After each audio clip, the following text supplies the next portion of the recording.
어제 태국이랑 캄보디아 휴전 합의했는데 캄보디아가 아직도 태국 공격하고 있어요. 캄보디아 불쌍하다고 생각하기 전에 한 번 더 진중하게 판단해주세요. 캄보디아가 태국 병원 폭파했는데 웃긴 게 뭔지 알아요? 태국 의료 수준이 더 높으니까 자기네 군인들이랑 부상자들 태국으로 보내서 치료해 달라는 거예요.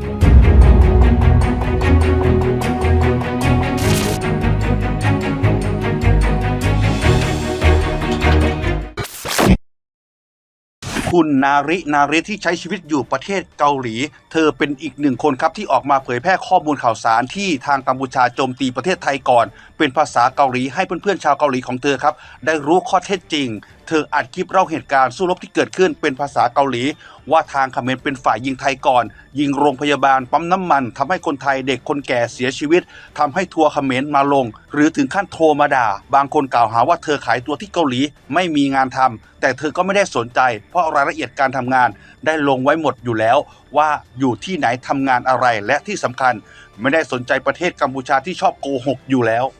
สืบเนื่องมาจากคลิปนี้นะทุกคน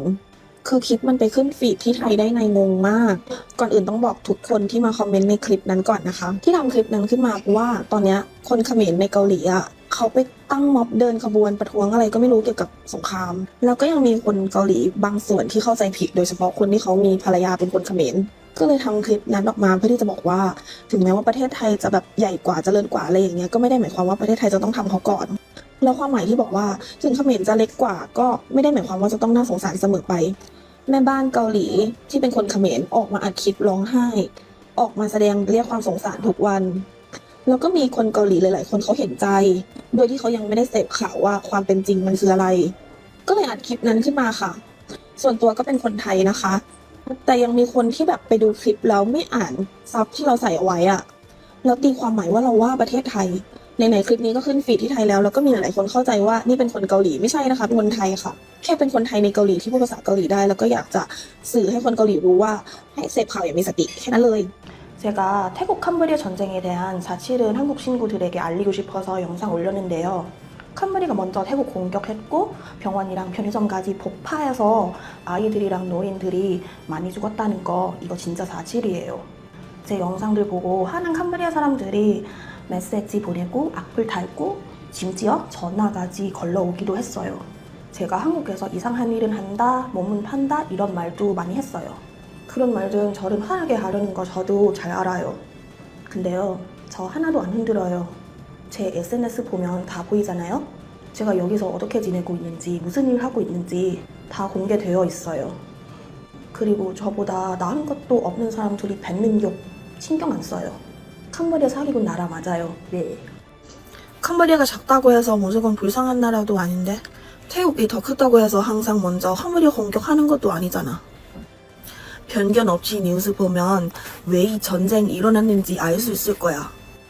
어제 태국이랑 캄보디아 휴전 합의했는데 캄보디아가 아직도 태국 공격하고 있어요. 캄보디아 불쌍하다고 생각하기 전에 한 번 더 진중하게 판단해주세요. 근데 진짜 고마운 게 제 한국 친구들 모두 이 상황 이해해주고 태국 편 해줘서 진짜 힘이 돼요. 캄보디아가 태국 병원 폭파했는데 웃긴 게 뭔지 알아요? 태국 의료 수준이 더 높으니까 자기네 군인들이랑 부상자들 태국으로 보내서 치료해 달라는 거예요. 네?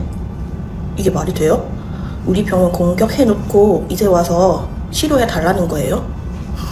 진짜 어이없죠? 여러분 어떻게 생각하세요? 이게 진짜 말이 안 되는 요구 아닌가요? 아 그리고 제 영상마다 달리는 캄보디아 사람 악플? 신경 1도 안 써요. 원래 약점 많고 자기들이 더 약한 쪽이 이런 식으로 행동하니까 딱 그 수준이죠. สำหรับประวัติคุณนาริเธอเล่าว่าเป็นคนไทยแต่ย้ายมาอยู่ที่เกาหลีได้10 ปีกว่าแล้วทำงานเป็นมาร์เก็ตติ้งคลินิกเสริมความงามครับคลินิกเสริมความงามที่เกาหลีและเป็นอินฟลูเอนเซอร์ทำคลิปไปด้วยพอเกิดเหตุการณ์สู้รบระหว่างไทยกับกัมพูชาเธออยากคอเอาท์เพื่อประเทศไทยให้โลกได้รับรู้ความจริงว่าประเทศไทยไม่ได้โจมตีเขมรก่อนแม้ทัวร์จากเขมรจะมาโจมตีต่อว่าเธอก็ไม่ได้สนใจและอยากจะเรียกร้องให้คนไทยที่มีความสามารถด้านภาษาทุกภาษาช่วยกันออกมาทำคลิปชี้แจงข้อเท็จจริง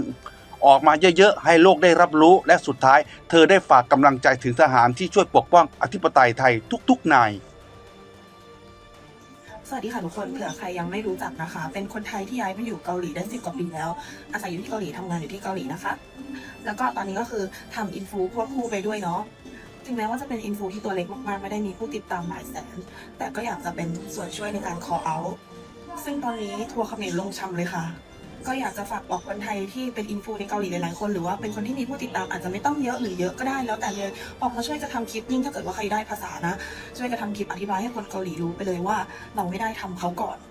และถึงแม้ว่าตอนนี้ทัวร์จะลงช่ำมากนะคะ ไม่เป็นไรค่ะยังสู้ไหวอยู่